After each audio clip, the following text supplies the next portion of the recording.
Hello. Welcome to the Community Homeworks Workshop this evening. My name is Tiana Harrison, and we're so glad that you're joining us tonight. I'm served here as the Education and Volunteer Coordinator. If you're watching this live, please feel free to comment and let us know where you're tuning in from. Also, if you'd like to join in on the discussion or ask a question, please put that in the comment section as well. If you're watching this after the live broadcast, we are still happy to answer your questions. It just may take us a little longer to respond. Community Homeworks is a nonprofit organization with a mission to empower homeowners to maintain safe, sustainable, and dignified homes.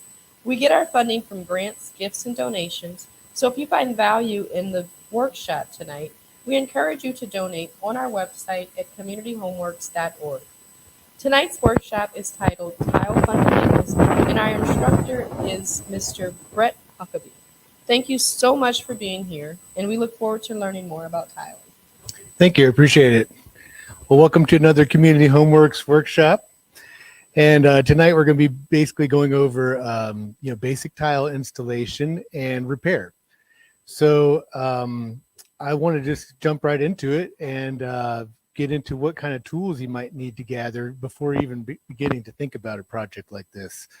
So many of them are, just your average tools that you probably already have, such as a hammer, just a regular hammer. You'll want to have a pencil, a level. I'd recommend at least a 4-foot level for most projects, unless it's a small backsplash area or some such. So have a level on hand. You'd also want to have some sort of power drill or other device to mix up your compounds, because a lot of the tile applications use, powder mixes that you have to mix with water. So they do sell some pre-mixes, and we'll talk about those different options as we go along. Some other tools that you might need is you'll want to have a couple buckets on hand, clean buckets for mixing compound, mixing grout, the grout sponge, which these kind of sponges is kind of a special larger sponge that doesn't hold too much of the material. We have grout floats, which are for applying the grout when you're done with the tile. And the grout trowels, they come in different sizes. With the what they're talking about is the notch size. So we'll talk about the application of the different size notch trowels. You'll also find handy to have some quality tile nippers. They look like a pair of pliers, but if you'll notice, they have these little sharp teeth that can literally chop off portions of tile. If you need to cut around, cut a corner off or something to get it into place, you can just take the nippers and get right in there and chip it off. I'll show a little bit more of that here in a minute. Then it's really nice to have a tile saw. That one is actually, they do have a tile saw here on hand. They're typically pretty expensive. However, if it is something that you really feel, if you have a large project or if you feel like you really just need it for the accuracy, you can rent them. So it's not infeasible to get a nice tile saw to get your job done. There's also a more convenient device that's less expensive is a tile. This one cuts the tiles by sliding a diamond blade across it, and you snap it. So they call it like a tile snap tool. I'll demonstrate the use of this here in a few minutes. And what else do we have?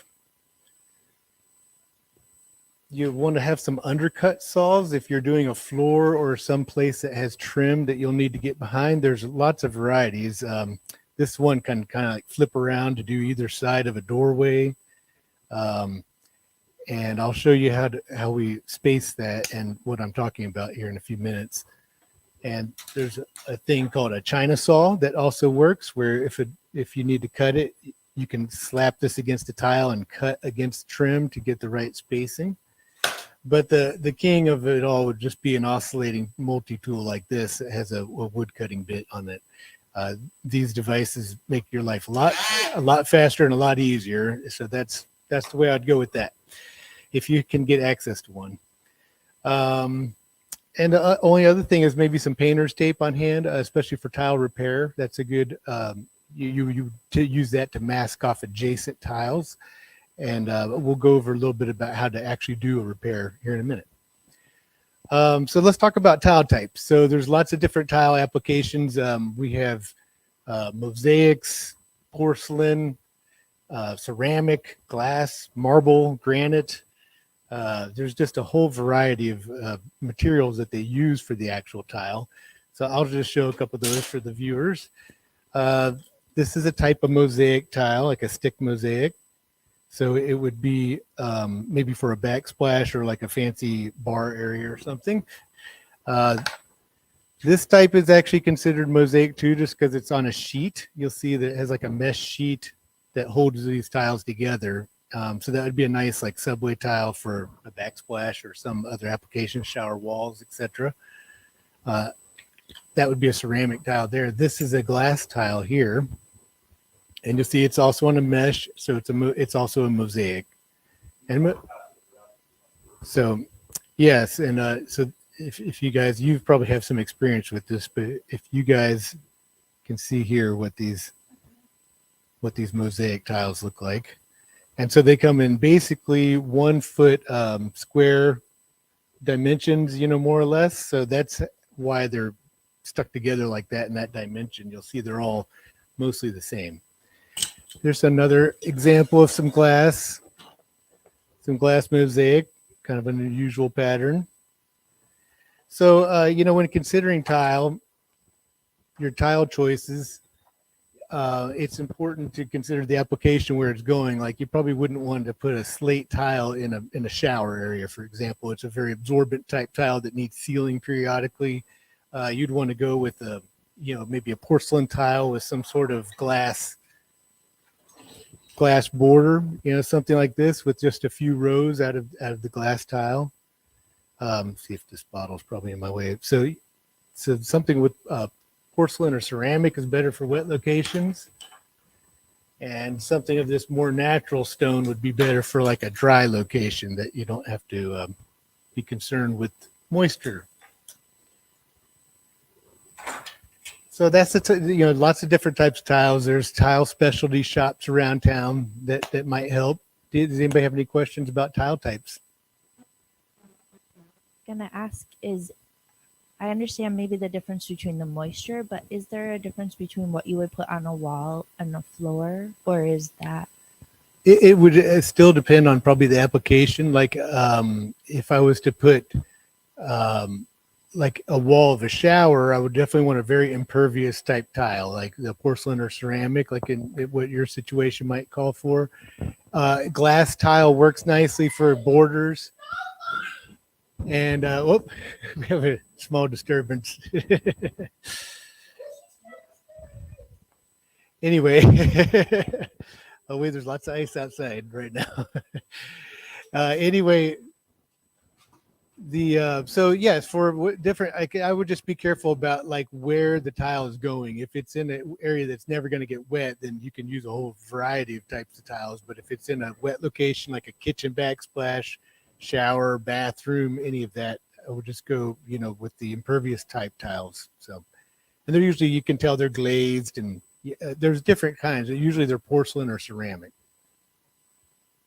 So, anybody else?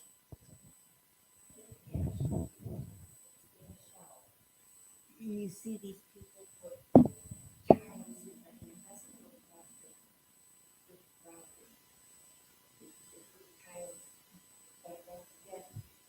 Oh, right. I'm not really familiar with that application. There might be some tiles that have a sort of a lip on them, and maybe they wipe the grout down too much. That does happen. Oh yeah, I'm sorry. The question was if there's some tile application like in a shower where you see the tiles abutting, but they don't seem to have grout in between. And typically they would need to be grouted, and you would see that grout. If you wipe it too much, it can definitely wipe the grout out. And that might have been what happened. Or it might be a system that's not actually like tiled on, like where they overlap and sort of, I'm not familiar with it though. Sorry.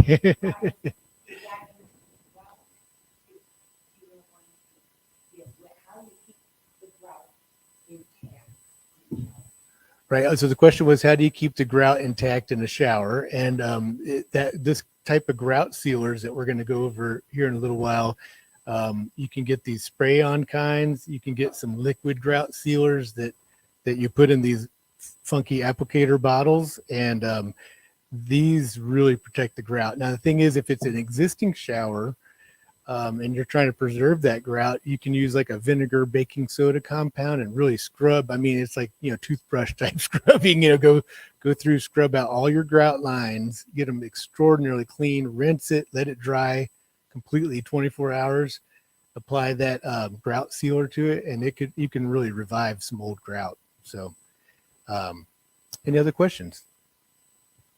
All right.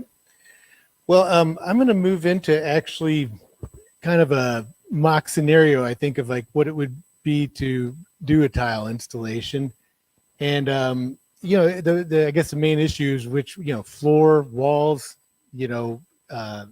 tub surrounds, backsplashes for kitchens. These are normal, those are probably the four most common kind of applications. So I'm going to kind of stick to that. And I'm going to just go through my list of like what I'd recommend you guys do as you go through it. Now, this would be like a new install. I'll cover some repair ideas here in a little bit. Okay. So the first thing you'd want to do, of course, is gather your materials. Sometimes you have to order tile, especially with the supply chain issues, and it might take weeks to get the tile that you chose in. They obviously big box stores will have a variety on hand, but you might want to go to a specialty shop, see what they have on hand. You'd find some more unique tiles, and they usually have very good pricing too on the grout and the other products that go along with. So those stores often don't have that in stock, so you have to order, perhaps what you might pick out at a specialty shop. So get your tiles selected, and that would be one of the first things to do. Then when it actually comes in and you're ready to do the tiling, what you'd want to do is get your tools together. We have a tool list on our sheet that I went over at the beginning.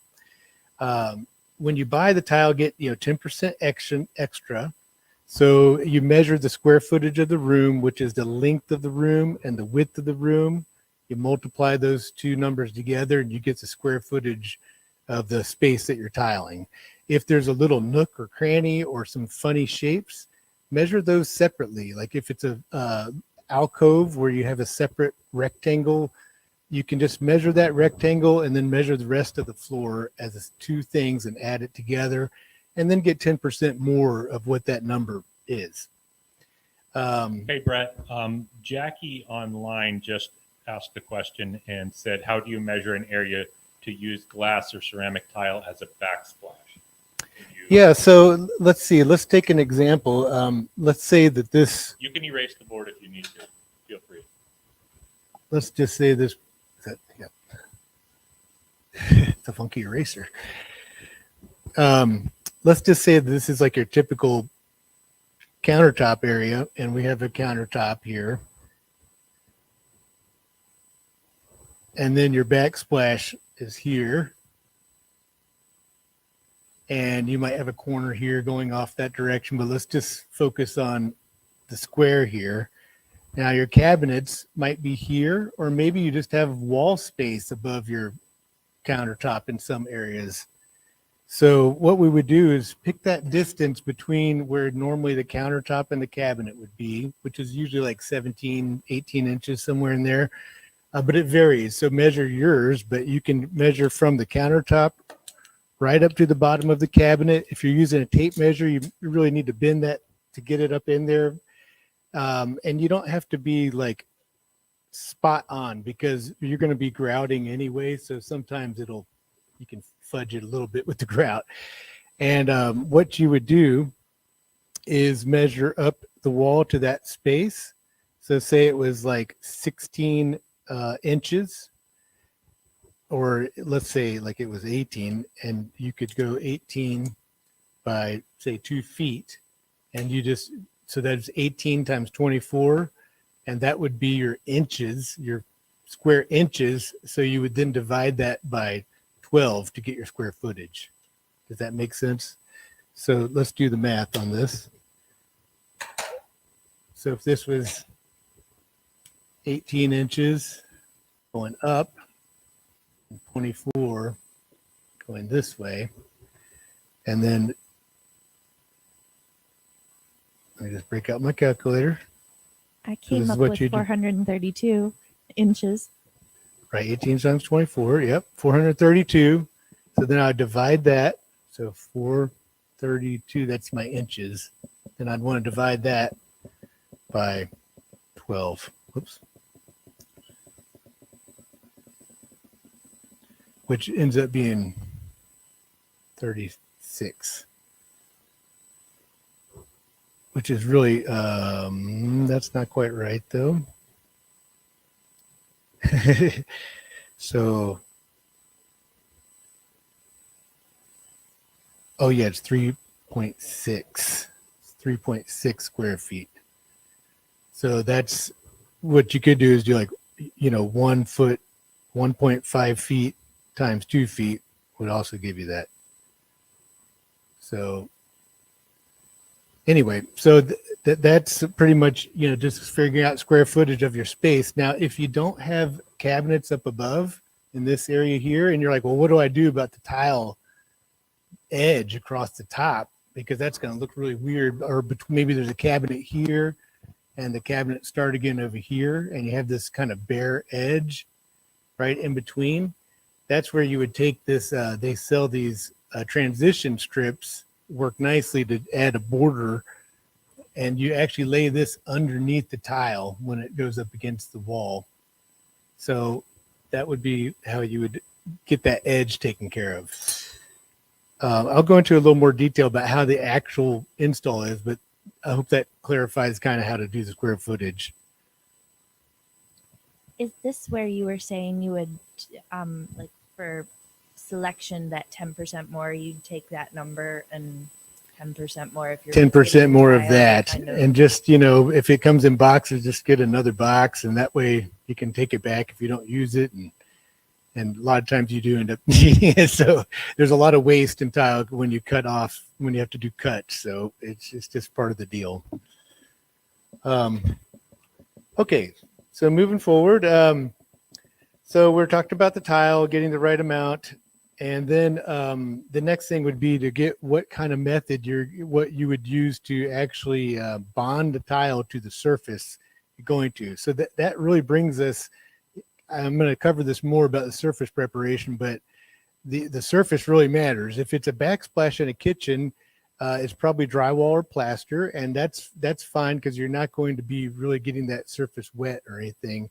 If you're going into a shower or like a bathroom floor, kitchen floors, these types of things, you're going to need to probably install some sort of backer board.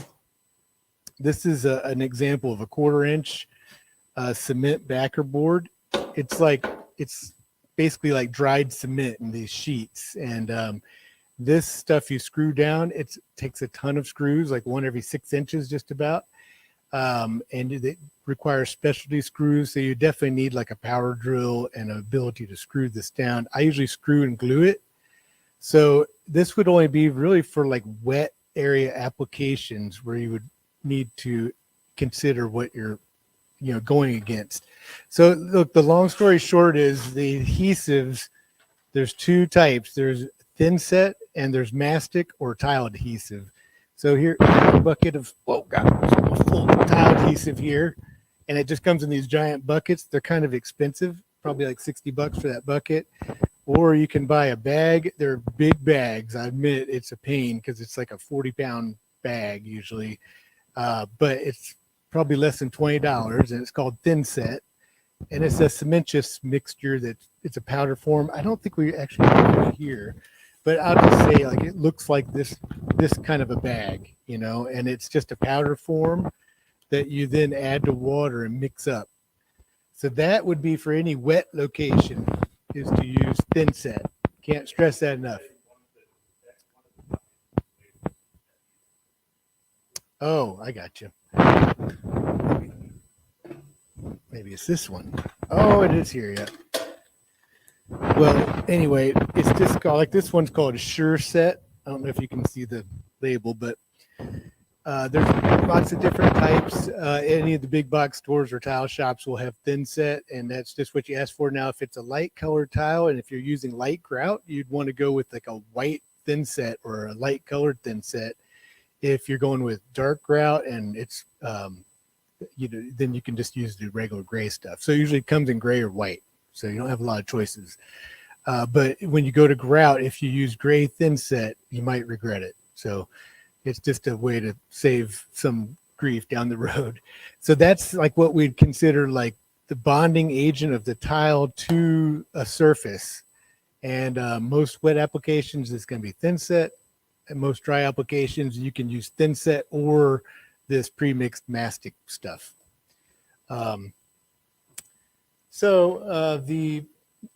You'd also want to gather up some grout. There's lots of different types of grout. It also comes in bags, just like bags like this of grout, different myriad of colors. It goes on and on. And the main thing about grout is if it's the spacing of the joint. If you have a very tight joint, you're going to use unsanded. That's 1/8 inch or less, typically. And if you go bigger than that, then you're going to use sanded grout. So they have, the colors are usually in both choices. So just make sure you make the right choice. Tight joints, unsanded, bigger joints, sanded. And you just basically pick which color you think goes best with the tile. Some people do like a light tile with a dark grout. Most of the times you want the grout to kind of match the tile. So you don't really, so the grout lines don't pop out at you. So it's good to shop around. If you don't find the color you like at the big box store, go to the specialty shop. They have way more selection. So just keep that in mind. Then tile spacers is another important component. There's a couple of different varieties here. We have this style that's like a plug that you can put in, the more traditional tees, these small little spacers. There's all kinds of different types. This is one of those kind of leveling kind, just doesn't have the wedge. So this one has like you can pop it down into the tile, and it also has a way to see if you're flat around the edges. So I'll let you guys take a look at, see how this one, how these basically have like, I'm just showing the class how these go. So when that goes between the tiles, it would also show you if you're flat on the edge. Whereas the other kind, these are the same deal. That's a pretty wide joint. So yeah, so that helps you for what they call lipping. So that's what those are. And whereas this kind, if you use that, you could very well, you stick it in and you might have a bunch of lippage and not even know about it. So you just have to be really careful about that. Yes. There's one of those. Okay. Sorry, folks at home, but anyway, we're back. So that's what I was talking about, like this kind compared to the cross kind. These help you kind of keep the tiles level too. So it's important to pick good tile spacers. They also have, I do have a graphic for this one. It might be 3 or 4 in of a self-leveling tile spacers. They're really fancy. They're really handy. And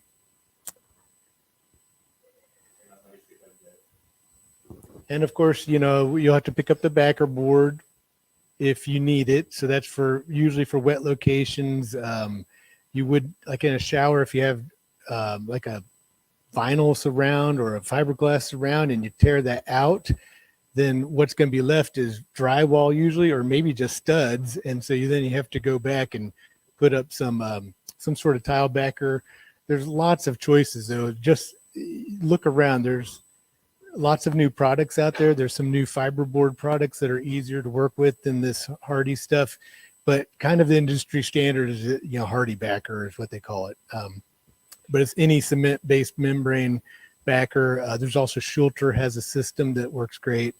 So that backing system is everything. So just invest in that part, and it's really important. Go ahead. You have a question. This is where I was going to ask, because I'm looking at my bathroom project. Right. So I understood green board is what you might use in a bathroom for the wall, would that be true for behind the shower too, and then the backer board, or would you only choose one? Yeah, I would probably just put up backer board instead of the green board. The green board's for like the painted areas that aren't actually enclosed in the shower. And now, granted, I'm not like the do all end all of tile guy, but this is just my opinion. You know, I'm sure there's plenty of tile installations that are just right over green board out there, but if any moisture gets into that drywall, it'll just be destroyed. So, Well, that's where I wasn't sure if you would put the backer board on.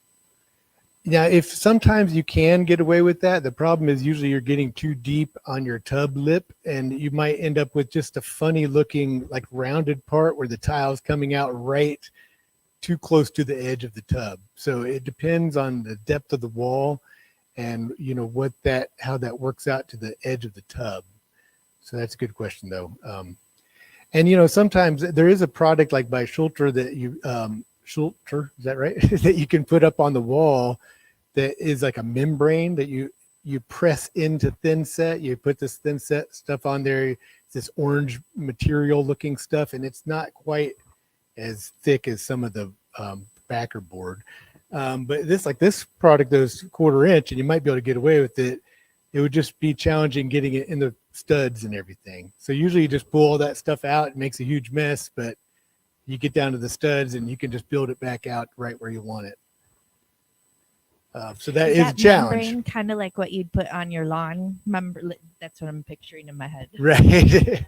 It's cool. It's kind of a newer thing. I mean, it's been around for a little while, but it's a few more steps would be my only comment about that. Where this stuff, you can tack it down, tape over the seams, and pretty much be tiling the same day, you know. What about inside a shower? Would they use that same membrane, or would they use something else to keep it from leaking or whatever? Yeah, well, after you apply this product up there for the backer board or one of these other types, usually what you would do then is you would tape all the seams and use the thin set for all the seams too. So you do it before the tile. So this would be up on the wall, and if there was a joint somewhere, like in a corner, I would want to tape those corners and mud them with the thin set. And, or if it's on a floor and you had two, you know, these only come in 3x5 pieces, so they'll be butted up against each other. And you would want to tape those joints as well and mud it. We have some of this tape. So that's this tape that I'm talking about. I don't think that's on our list, but probably should be. But this is a special mesh tape that is, oh, I can't find the end of it. Anyway, you guys can kind of see it's tile mesh tape. It's specific for tile. So it's kind of thicker than the drywall stuff. So did you want to look at that too? No. Okay. Okay, I got you. Okay. So let's see. I think that does it for gathering up all your materials. Once you have all that, you got your tools, you've gotten your backer board, your tile on hand, everything on hand. Let's just jump into let's do this. So surface preparation, what you'd want to do is really look at the surface. So if it's drywall, plaster, and you're going into a shower or, you know, that situation, you're probably going to replace it with some sort of hardy board or something similar. If it's for just a floor area, you might be able to get away with just using this 1/4 inch material on that or the Schulter membrane. The thing is, most of our older homes or even the newer homes, if it's a wooden floor, you can't just tile right over wood. It's going to move. You're going to have tiles pop loose. You're going to have cracking. So this surface preparation is like, I would say it's more than 50% of the whole job is just getting your surface right. So you'd really want to make sure it's really flat. You're not, you know, like my house is over 100 years old. It's just not level, you know, but I can get we got the rooms where they were flat, but not necessarily level. If you can get it leveled out, that's great. There's a lot of products that can help with this. There's some self-leveling type products. I have an image of that, of somebody doing the self-leveling. If you want to throw that up there while I'm talking.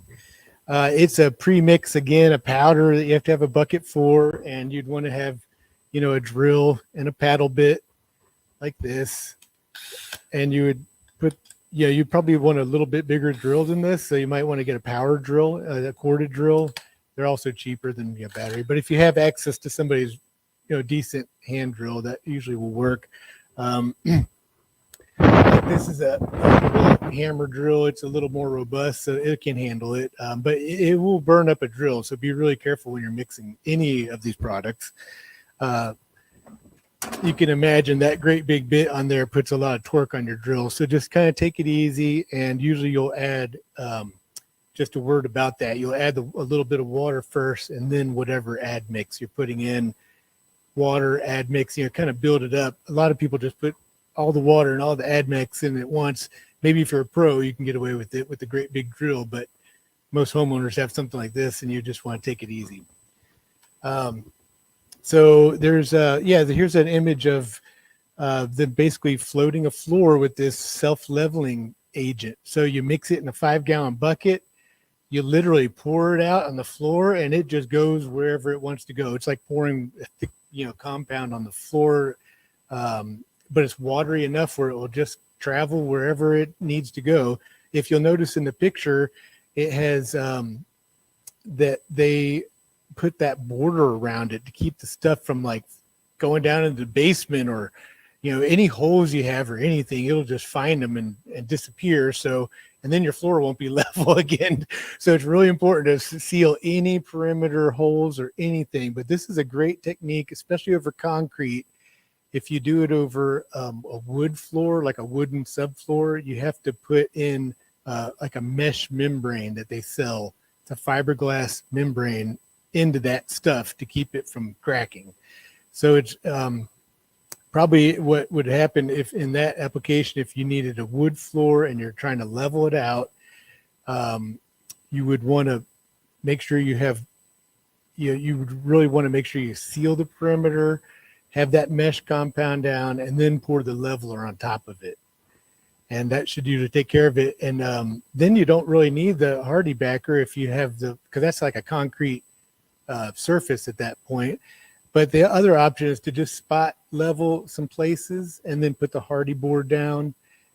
Most people have more of an application like that. If your floor is way out of level, then you'll have to use some sort of self-leveler. So this is all still surface preparation. And then, what you'll do though, usually is if you don't, basically what I would do is take a larger level, like a 4-foot level or any kind of really longer straight edge object, and run it across the floor and just make sure that there's no high spots, low spots. If you're on a kitchen backsplash and you just want to go across and make sure that the level's not tippy anywhere, or that if you're going across and you see a big dip underneath it, it'll be like, that's not going to look good when you go to tile it. So it just needs to be as flat as possible. So that goes for shower walls, backsplashes, floors, and regular wall applications. In order to fix those problems, like the imperfections, like let's say in a kitchen backsplash, it's really common to have, like especially if it's an old plaster wall, like you'll have these little dips in the wall, and you can go along. There's a couple of different ways you could do it, but I would probably just use thin set and just let it set up. Just put a layer of thin set, use the back side of my trowel, the side that's this flat side of the trowel. And if it's just a narrow spot, you can just rake the thin set right across it. And that way it kind of fills that little void. Now, a word about that, I guess I should clarify that if your wall is painted, you need to treat that paint. If you're doing like a kitchen backsplash, that's pretty common. Like you've got a painted wall, I'd like to have backsplash, fancy backsplash up there, and you'd want to really basically rough that paint up. There's deglosser type products that you can use. I would recommend getting one like from a paint store. Say, hey, I'm going to tile over this stuff. What can I use to degloss the paint so that you know that the paint is not going to repel whatever adhesive you use. And going back to the products, like the kitchen backsplash is a great opportunity to use mastic, the stuff we don't normally use that often, really mostly for like backsplashes, to tell you the truth, in my opinion. So anyway, So let's move on about that. So we're talking about surface preparation. I don't know. Do you guys have like you had mentioned you had a shower. One of our attendees has a shower that has. Do you know what kind of wall it is right now? I think the wall right now is, you're saying behind the shower wall?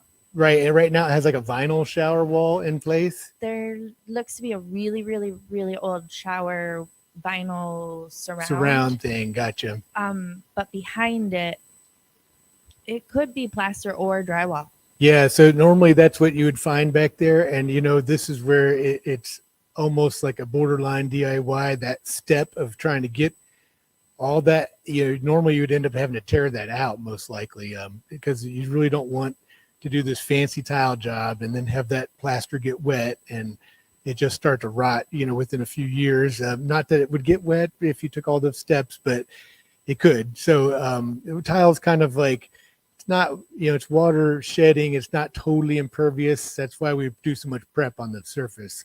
So like in that case, I mean, I would, if I was hired to do the job, I would come out and literally rip all the plaster out or the drywall out and install a product like the Hardie, but 1/2 inch thick instead of quarter, and tape all those seams, put the thin set in all the tape, let all that dry, and then you come back with this waterproofing membrane, which we don't have any of that red guard, do we? They sell this stuff that you roll out with a paint roller that's basically like a rubber in a bucket, and like you roll it out all over the area you're going to tile. You have to really be careful not to get it like on the tub or anything. So you mask everything off, and it's really easy to apply though. You just literally take a paint roller and a cheap paint pan and you roll it on there, and it stinks to high heaven, but it'll dry like a rubber membrane. And so that would be great for like, definitely shower surrounds. And maybe even like if you have a bathroom floor that you're really concerned about it getting wet. I mean, I wouldn't do like a great big bathroom, but maybe around the shower areas, that area wouldn't be bad.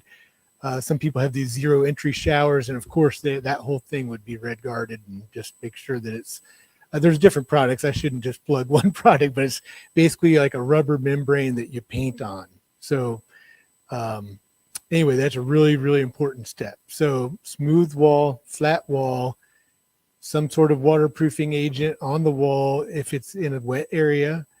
And at that point, you're ready to go. You've got your tile, and you should have all your tile, thin set, tools, everything on hand, and then you can move forward. So how do we do that? When you look at, like, let's take the shower surround, because I think that's a great example of a lot. It has like all the different components in it. And if I was to start on a shower,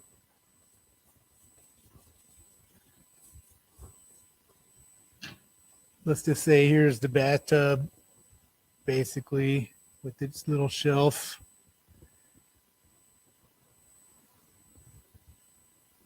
And if we had a corner here, the wall goes out that direction. Now, when I'm laying this tile out, what I'd like to do is, first of all, is the tub level. I'm going to take my level and can y'all see me okay? Yes. Take the level and put it on the tub and just see, is that sucker level? If it's like spot on level, it would be a miracle. So, and you'll be in great luck. And it never is. Not in my 111. Yeah, and so this is a problem, because most people are like, oh, I'm going to start tiling and just, go right against the tub. And if it's not level, by the time you get up a ways, you're in big trouble, because the whole thing's going to be crooked. Your corners won't work out or anything. So it's really important to establish a level center line. And like, I would usually measure to the center of the surround and mark a perfectly level line all the way down. And that way you can see, okay, say the tub is out of level a little bit, but this line's level. So that's going to be my working line. Now, how do you start the tile whenever it's so out of level? So the next step I would do is, let's say we're using subway tile. Like, let me just get an example.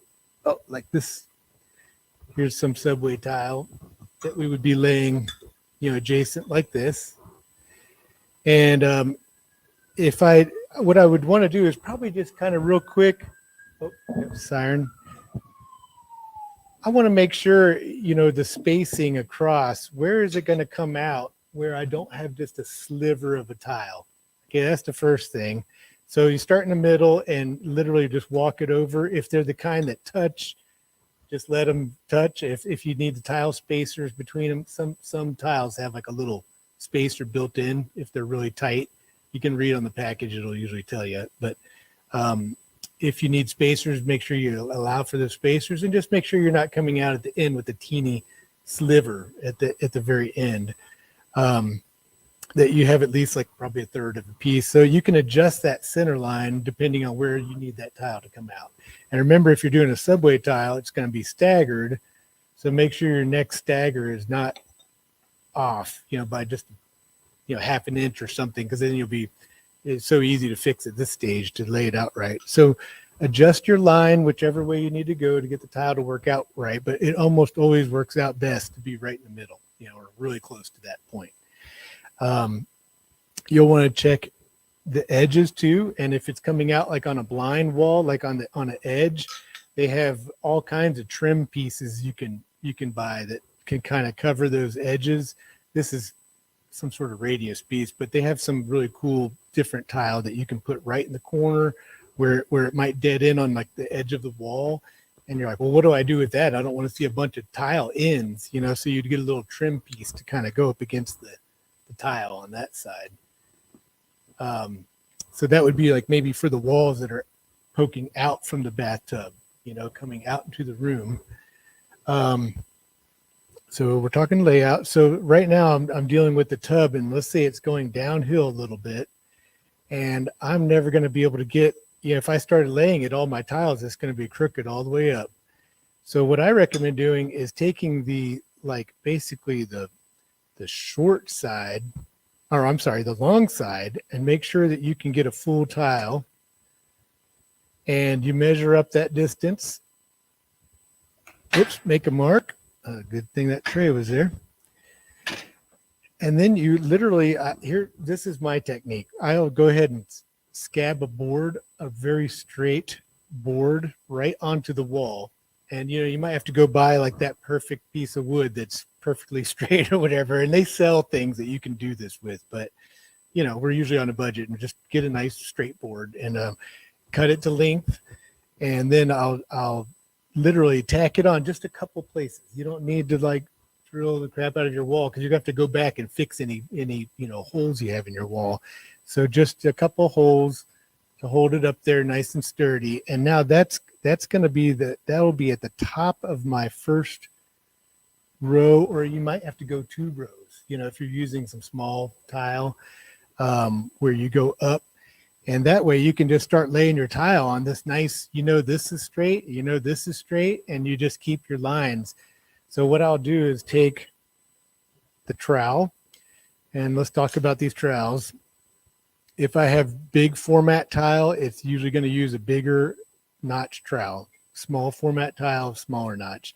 It almost always tells you on the packaging what type of trowel to use. So what notch size they want you to use.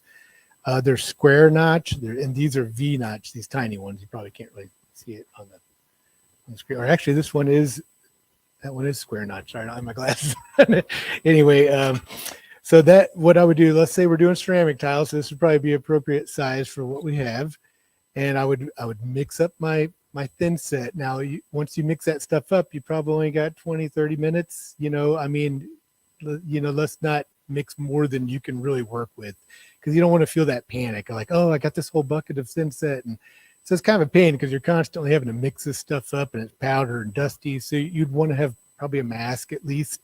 I recommend wearing goggles even when pouring that powder, because it can kind of shoot up in your face, and nothing worse than getting thin set in your eyes. Well, there probably is, but it's not fun.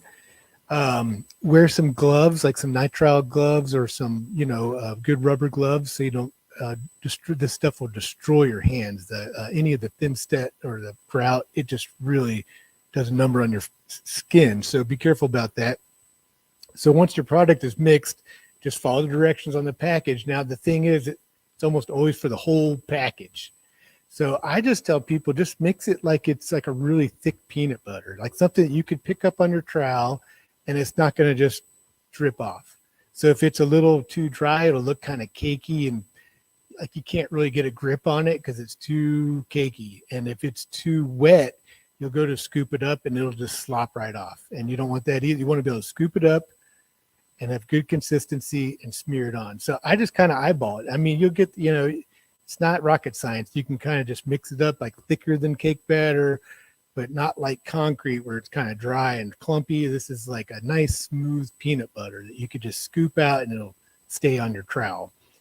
And so once I have the thin set, or in this case we're using thin set because it's a tile wall inside a shower surround, right?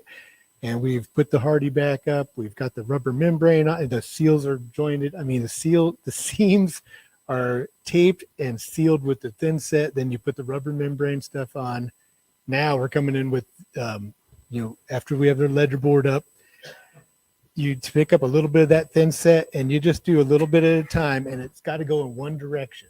Most people want to, smear it like that or back and forth. And that's a real no-no with tile because it gets air bubbles trapped under the tile. You could imagine a swirl pattern is going to have like pockets inside of it, whereas a straight pattern, it'll let the air escape when you cram that tile on. So, I could go through and probably start in the middle and try not to cover my line because then if it's gone, you won't know where to put your tile. So I try to put that grout right there next to it. The thin set right next to it. I'm using the notch side at about a 45-degree angle.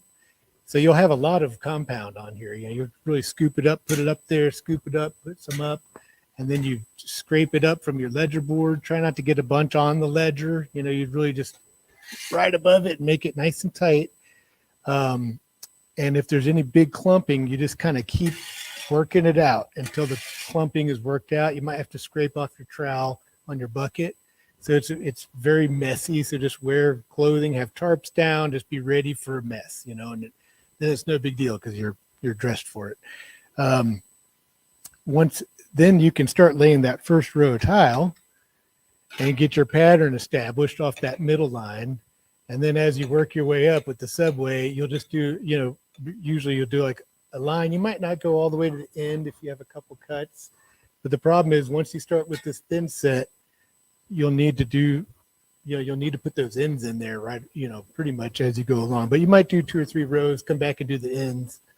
Now, so that brings us, we're still doing just trying to do this layout here. So once we got all that, okay, I'm sorry, we're going to go into how to cut this stuff, because once you get to the end of the wall, you could probably do some of this beforehand. If you did some dry layout and that, it's always a half tile there and a half tile there, then you should just start doing some cuts. Or if it's like a 3/4 tile and it gets, maybe the wall leans in a little bit or out a little bit, that's the problem. And so you don't necessarily know as you go up unless that wall is perfectly level. So sometimes I'll just cut the first few rows and then actually cut as I go along.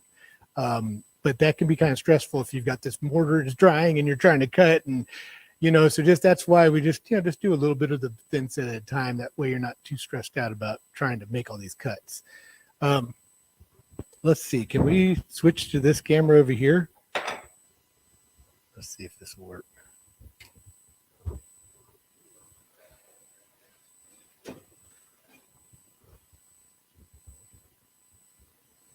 That's pretty good. I don't know if I can do it from this angle. Let's try it like this. Okay, this is that tile snapper tool. And these things you can pick up just about anywhere. So, any hardware store, they're pretty common. And basically, you'd want to measure your tile, figure out where it is. There's a good trick for doing that. Find my pencil here. I'll show it on here. If I have a tile that, say I have this much space right here, I'm just going off this part in between. Here, I'll do it on this side so you guys can see. So if I'm coming up to a wall and I have a little space And what I would do then is I can push my tile that I'm trying to lay up against this. And I can, you have to look around to see the edge. I can mark the edge to figure out where that is. Leave space for a tile spacer if you're using spacers. And also leave space against the wall. You don't want it to be like totally jammed into the corner. So you just want a gap there too. Then the next tile in the corner would cover up that end or even the grout. So walls move. So you need to leave a little bit of room for expansion, even for tile. So you would mark that end just by using the tile that's there. So if that one was already mounted, I can just set that there, mark it, and that's going to be the new piece. I'd want to spin it around and use the good edge, of course, facing out. And the cut edge will be against the wall. So I've got my mark. It's kind of not a great mark, but you get the idea. And I can put this here on the tile cutter tool. You'll see this thing has this lever. And it also has this guide. I'm not really using the guide today, so we're just going to use it right on it. Now you'll notice these things have a groove right in the middle, and that's really where the snap's going to occur. So I'm putting my mark right on the groove, and I can also line it up with that blade. There's a little wheel under there. It's just kind of hard to see it. So I usually just mark it up with that, and you take this thing. I don't know if this one's what condition we're in here. This, I think this tool is not. Let's try that again. Yeah, this one might not have a great blade on it, but you take that and then you leave it right in place. Might go over it twice like that. And then you snap it. So then I got my piece. A better blade on there would eliminate that edging where it kind of cracked, but I do have a tool for that somewhere in here.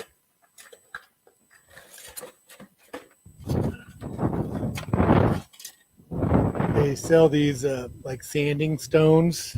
I'll show you that you can basically sand some edge off. And that way it'll give it a clean look. Even if it's in the corner, you don't want like a raggedy edge showing. So these little blocks are really handy and they're cheap. So that's just, like there's a rough side and a smooth side. So you can kind of really work it. And even if it's a little long, sometimes you can take that and take enough off to get, what you need done. Let's see. So once I get that little piece cut, then I can, go ahead and place it in the corner where we were talking about. And then you just keep going with each row as you go up and just keep the pattern. The whole thing about subway tile is it's, if you're doing that kind of a pattern, is just making sure to split that difference. Once you get one row, going, then you're good to go. I'll often hold a level up. Like, so let's say I have my subway tile. I don't know what it is with the blue marker. There it is. If the tile is kind of going up as I go up, I'll put my level on this line just to make sure as I'm going up. So, once you get that first row in, then the second row is offset by half a tile. This is for subway. And then you'll continue to kind of work your way up the next row. Then you can line up those joints with a level and just make sure that you're spot on before you start pressing them in, so like right when you get to it, put your level up and then you can just make sure it's spot on. So if that makes sense, so that would be like that one. And then this one's back here and you can put the level on that line. Okay. Let's see. Now, if you're doing it on the floor, did Jason step away? Oh, yeah, I'm sorry. Go ahead.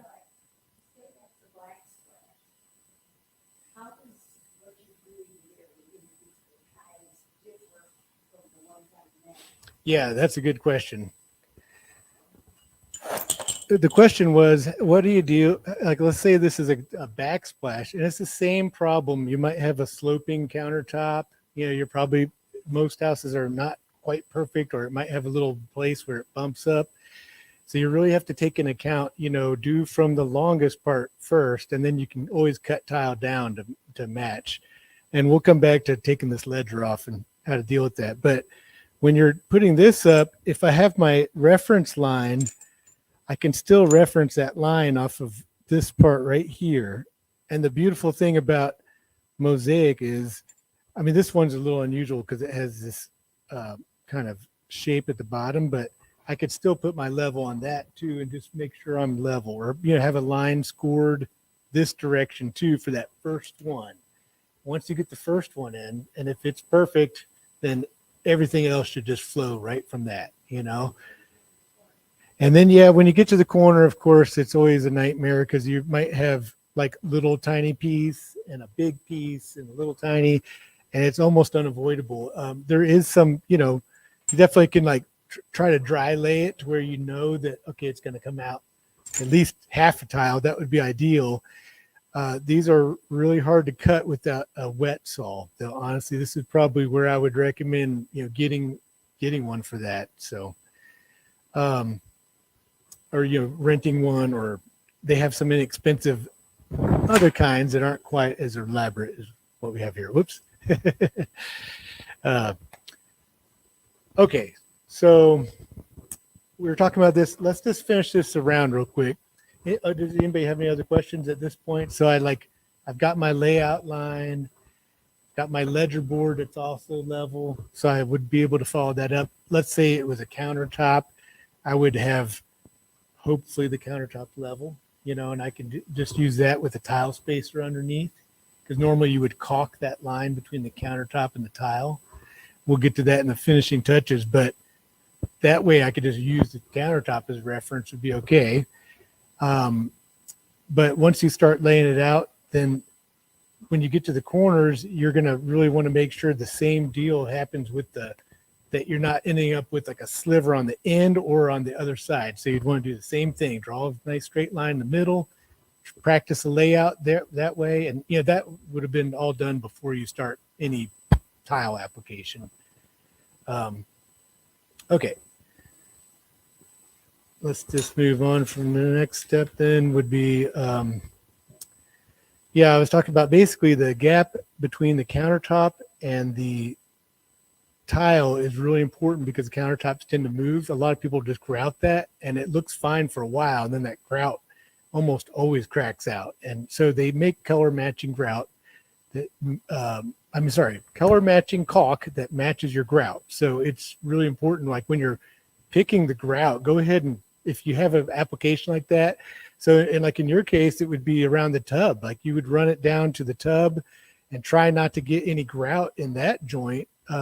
And you would want to caulk that joint. And you can usually, you know, if the tub's white, you might be able to get away with white, or if you want to use the grout color, which is what most people do. If it's not white grout, then you would use a quality caulk that would match the grout. So those are important. And there's lots of different surfaces, countertops, tubs, you know, maybe just anywhere you're really coming up against a surface that really changes direction, but you're not, you don't want to grout that line necessarily.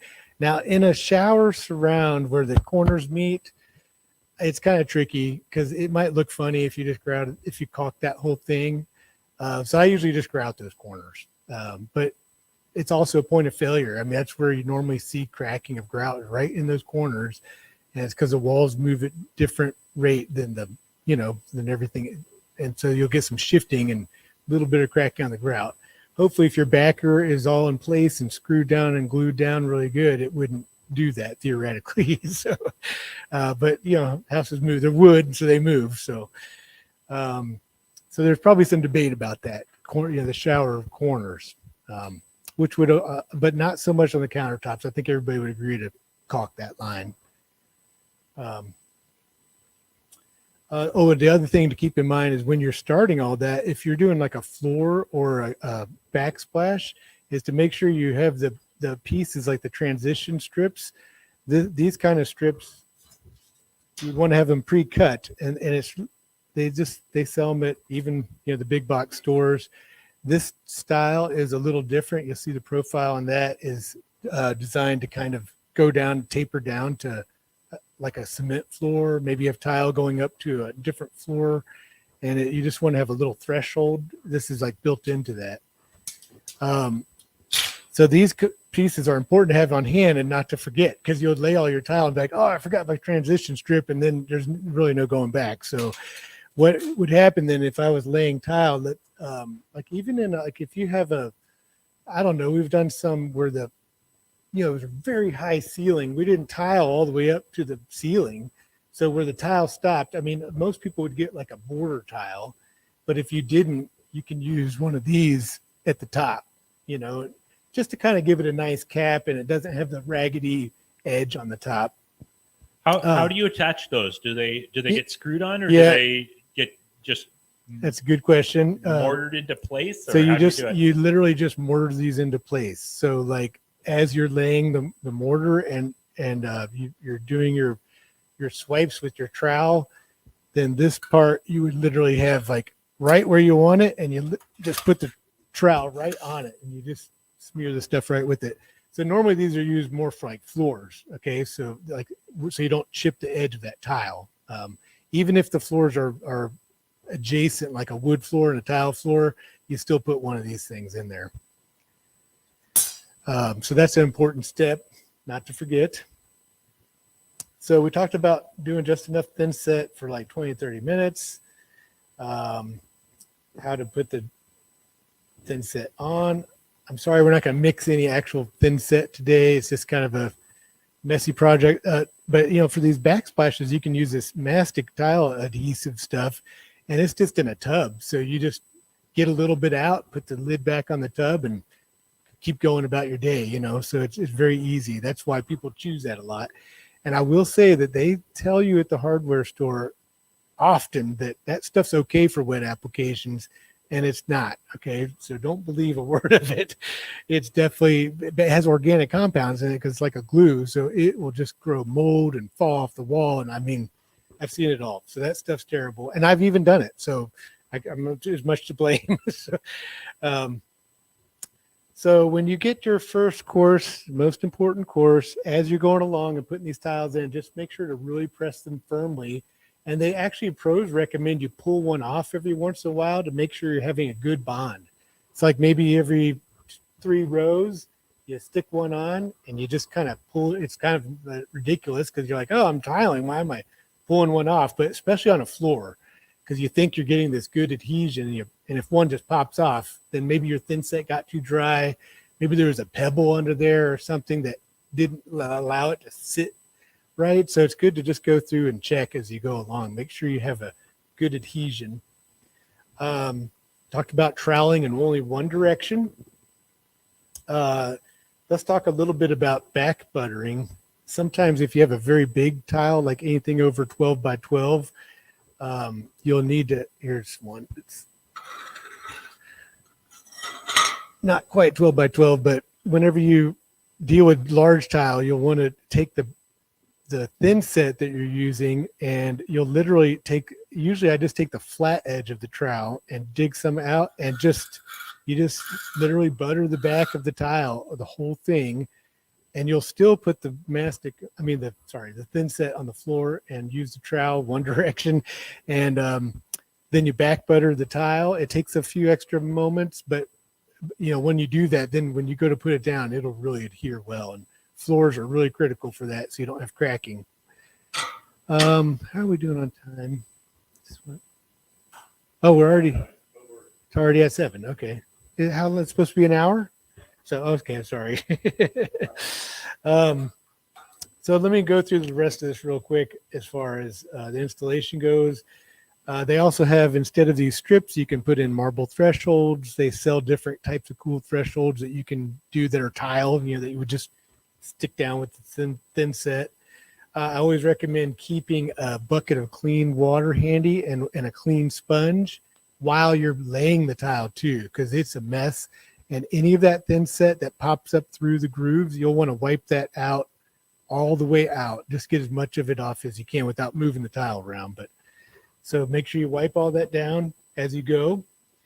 And then, you let it dry according to the directions. Now grouting, you'll get to the grout part. It's the same deal. You'll have this powder bag or a box. They do sell some pre-mixed grouts.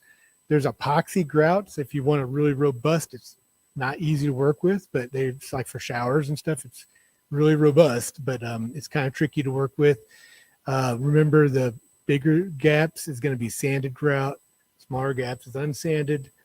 You mix the grout according to the instructions, and then you use these floats to apply this stuff with. It's a rubber type float that you'll scoop up the peanut butter consistency grout, because again, this stuff dries kind of fast. So I don't want to mix up the whole bag thinking I'm going to be able to grout my whole shower surround in one go. It's just not going to happen. So do just a little bit, dig it out, and when you go to apply that grout, it'll be like a big smear of peanut butter on there.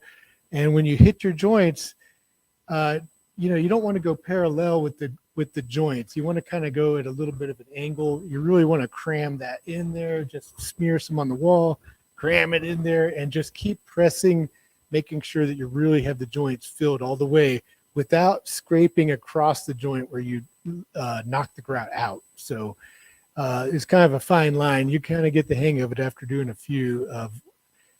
The trick is not to leave too much material on the surface, because that makes your cleaning up bit a lot harder. Once that sets up, sometimes it's very short because you've been working for 10 minutes and the other end is already starting to dry, so pay attention. If that stuff dries, it's so much harder to get off. So kind of just before it's setting up, you want to take this sponge. And again, these directions are on the grout bag. It'll tell you, wait 10 minutes, wait 15 minutes, whatever it is for the grout that you're using. You'll get these sponges pretty wet, but then you want to get really soaking wet and then really wring it out. I got a little water down here that Jason was going to provide. And so I wring it out just as much as you can. You don't want it dripping, no drips. That'll be bad. And when you go to wipe, you can kind of take the sponge and you sort of like turn as you do it. So you're really kind of wiping out. Again, I don't want to dig the joints out. I kind of want to go across the joints gently. It depends on the format. If it's mosaic or something, it's all joints. So you're going to have to wipe the joints and they're all going different directions. So you just be careful not to over wipe where you start to pull the grout out. If you notice that happening, stop, let it set up a little more, and then continue. So you might actually, before you're even finished, you might have to start wiping some of those areas before you're done with that wall. Like if it's a big tile surround or something. And a pro, they've been doing it for years, so they can get it done and wipe it all down. But most of us homeowners don't have that, that experience. So it takes a while to get the grout in there, mix up like small batches, grout it in there. It's honestly one of the kind of, after the preparation of the surface, it's one of the harder parts because it's just messy and you have to really take a lot of time. You wipe it, let it set up some more, wipe it again, and then you just leave it. Once you feel like you got most of the grout off the surface, it's not going to look perfect. It's going to look all hazy, but you just want to make sure there's no like chunks and blobs on the surface. You've wiped all that down. Then you'd let it set up, usually overnight, like at least 12 hours and probably even maybe 24 for sure to walk on. But at this point, you'd want to wipe off all the haze, and you can use your grout sponge to wipe off the haze, rag, or a variety of, whatever you have on hand. It's clean water. You're going to be changing that water very, very often, okay? So then, after you're done with all that, you want to clean the tile really thoroughly one last time to put on this grout sealer. And there's a bunch of products out there. There's like a spray-on wipe-off kind. This stuff's a little better quality. You pour it into one of these applicator bottles, and with that, you'll take that and run that right down the joint of the grout line, and it drips out of this tube and just puts a perfect line right on your grout. And that stuff works really well. It's tedious, but a very important step. Now remember, that's after the grout's had at least 24 hours to dry. So for a shower, it's kind of inconvenient because you're don't have use of that shower for a couple of days. But that stuff dries pretty quick and is usually ready to use almost right away. At this point, you're kind of at the end, and you just want to do if you had to take up any baseboards for a floor or trim this kind of thing. There's usually around a wall in a floor area, you'll have shoe molding that you'll want to put down. So this is actually more carpentry. You'll have to cut some shoe molding, or maybe you were able to get the old molding off okay, but you'll put the shoe on, and that kind of hides that edge of the tile that you don't want to see. So that's important for floors, showers and surrounds, thresholds. You'll have some sort of edging like this, so that'll kind of hide that. Countertops and tubs, you'll have that caulk line. And so that's pretty much, I think, the end. I did just want to talk real quick about repairs, and I meant to leave a little more time. Do we have time, or?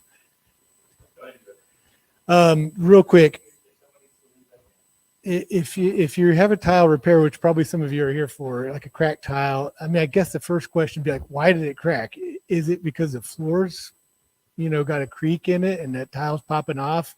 That's a bigger problem, but you might be able to take that tile off, scrape out all the stuff, and drill that, screw that part down. But if it was something dropped and it broke a tile, that's different. But if it's just like coming apart because the subfloor is not good, you might repair it and the same thing might happen, but you could get a few years out of it. But real quick, what you would want to do is tape off all the adjacent tile, and then you'll take a concrete drill bit. There's a great link to the video in the pamphlet there that This Old House made of them doing this repair. But you'll take a concrete bit, which is a special type of bit, or they make these porcelain ceramic tile bits that look like an arrowhead kind of, and you drill a few holes in the middle, maybe 4 or 5 holes in the middle, depending on how big the tile is and how well it's adhered.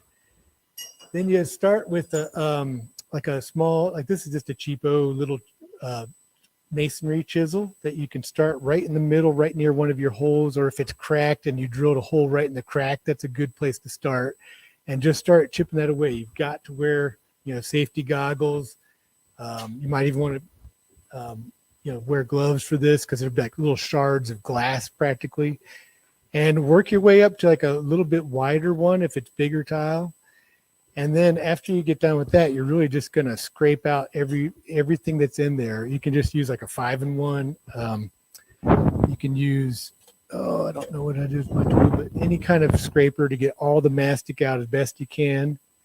And then you have to do the whole deal again, where you mix the thin set up, back butter the tile in this case, even if it's small. Put the mortar in there very carefully. You don't want to overfill it. And then you just set the tile back down, let it set up, and then you can grout it and move on with your day. The grout matching, if it's an older tile, really tricky to match grout, but at least you wouldn't have a busted tile. When you start that, you mask off the tiles and you use something like this as a tile grout saw, and you can use this to remove the grout like all the way around the tile before you do any of that drilling or anything. So I think that's kind of a quick synopsis of some different things about tile. So I hope Do you that have helps. any hints for how to find tile to match your tile, or to closely match your tile? Yeah, it's very, I've had this problem on many a job. I'm a handyman, so it's usually just, I need this one tile replaced, and no, we don't have any. So it can be a real challenge. If it's a really unusual tile, might not find it, but honestly, sometimes there's one at the stores that's just close enough that you can get away with it. And, oftentimes you can just buy a couple tiles. You don't have to buy a whole box. So a lot of times they're sold individually. So you can go get a couple tiles, fix whatever damage you have. And the grout is usually where I find the hardest time matching, because the old grout has, grime and wear and tear on it. Your new grout's going to be nice and white and shiny. So sometimes I'll use like an off-white to match what was originally white. So that's kind of a conundrum with that. All right. Well, thank you very much. We really appreciate your help tonight, Brett. If anyone has other questions, you can feel free to write those into the comments. We will try to get back to you. I also wanted to thank those that came and joined us in person If you're out there and you'd like to join us in person, we are here at 812 Bryant Street on Tuesday nights at 6 p.m. We would like you to let us know if you're coming. That way we make sure we have enough materials ready for everyone, but we'd like to see you back in the classroom. So thanks so much for joining us tonight. Have a great evening. Thank you.